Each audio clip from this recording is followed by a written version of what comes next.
Connected has been very difficult during the pandemic. Tracy Clemens shares how a group of veterans have adapted to the situation so they can continue to spend time together. Good morning. Good. Welcome. They have been happening for years.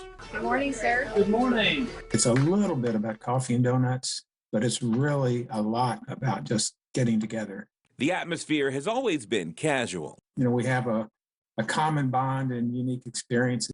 And everyone is still welcome. Friendships are started and friendships are reignited. But these days, these veterans' coffees look a little different. Good to see everybody this morning.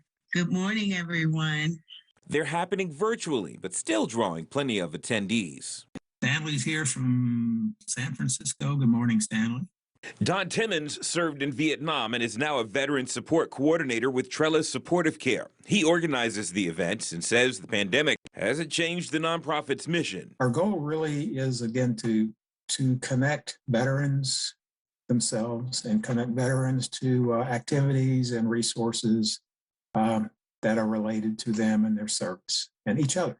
Before COVID-19, more than 60 events a year happened in venues across the Piedmont. You know, isolation is not a good thing, especially as people age. Today, veterans, family members, and supporters can still connect from their living rooms. Please continue to tell your story. You're so motivating. In addition to catching up with each other, they receive updates from VA representatives and hear from guest speakers. This isn't just my story. This story probably is thousands of other veterans' stories. Some discussions are emotional. Others are lighthearted. Many don't focus on military service at all. You might think it's a bunch of veterans sitting around telling war stories, and it really isn't. You know, there's some of that, just talking about the history that we had in the military, but it's about friendships, and it's about families, and it's about what are you doing now and what have you done. There's no talk of religion or politics, and no one is ever trying to sell a good or service. Timmons says there is conversation about important decisions, those made during military service and those still ahead. Veterans,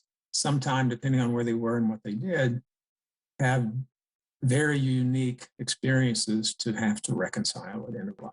About 20% of the population of our country who is at end of life are veterans. So we want to make sure that we inform veterans and the public about the importance and the special care that's involved in hospice care. More than 300 veterans attended a drive-through celebration in Winston-Salem.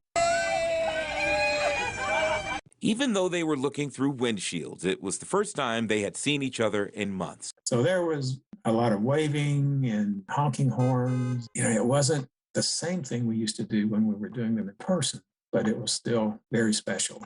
When it comes to resuming in-person events, Timmons says he is hopeful it can happen safely early next year. Until then, whether the coffee is brewed in a cafe or the kitchen, veterans from all eras will continue sipping and sharing. And sometimes I just kind of look out over the audience and think how much history is really in this room. Tracy Clemens, Fox 8 News. The next Veterans Coffee is happening November 17th. If you're a veteran, you're interested in attending or looking for resources, you can find Don Timmons' contact information by checking out this story on our website.